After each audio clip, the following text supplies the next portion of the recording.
काशी के एक छोटे से गांव में एक वृद्धा रहती थी जिसका नाम था गोमती माँ। उसके पास रहने को एक टूटी झोपड़ी और भगवान कृष्ण की एक छोटी सी पत्थर की मूर्ति थी। गोमती माँ बहुत गरीब थी, लेकिन उसका नियम अटूट था। वो हर दोपहर भगवान को मालपुआ का भोग लगाती थी। पर हकीकत ये थी कि उसके पास न घी था, न शक्कर और न ही आटा। गोमती माँ रोज दोपहर को चूल्हा जलाती, उस पर एक खाली मिट्टी की कड़ाई रखती और अपनी आंखें बंद कर लेती। वो कल्पना में भगवान के लिए मालपुए तलती। वो बड़े प्रेम से कहती, प्रभु, देखो घी गर्म हो गया है, अब मैं इसमें घोल डाल रही हूं। देखो कान्हा, मालपुआ कितना सुनहरा और कुरकुरा बना है। वो घंटों तक इसी मानसिक पूजा में मग्न रहती और अंत में एक खाली थाली भगवान के सामने रख देती। उसकी आंखों से आंसू बहते और वो कहती, कान्हा, आज का मालपुआ सबसे मीठा बना है, चक्कर देखो। गांव के बड़े मंदिर में राजा ने एक विशाल भंडारा रखा। हजारों किलो असली घी और केसर से बने मालपुए तैयार हुए। लेकिन मंदिर के पंडित ने देखा कि भगवान की मूर्ति के चेहरे पर वो चमक नहीं थी जो अक्सर होती थी।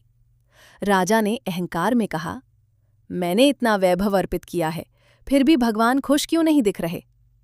उसी समय मंदिर के द्वार पर गोमती माँ पहुंची। वो फटे कपड़ों में थी और उसके हाथ में एक खाली दोना था।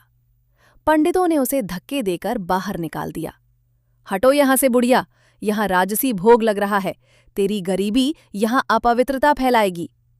अनोखा चमत्कार जैसे ही गोमती माँ को बाहर निकाला गया, अचानक मंदिर के गर्भगृह से शुद्ध घी और इलायची की वैसी ही खुशबू आने लगी जैसे ताजे मालपुए बन रहे हों। राजा और पंडित हैरान रह गए, क्योंकि मंदिर की कड़ाइयाँ तो ठंडी हो चुकी थीं। तभी आकाशवाणी हुई, राजन, तुम्हारे पकवानों में केसर तो है, पर प्रेम नहीं।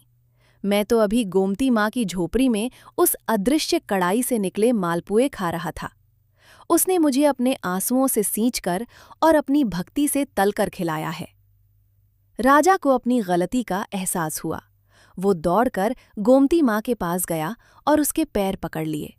उसने देखा कि गोमती माँ की उस खाली मिट्टी की कड़ाई में सचमुच घी की एक अद्भुत चमक और दिव्य सुगंध बाकी थी।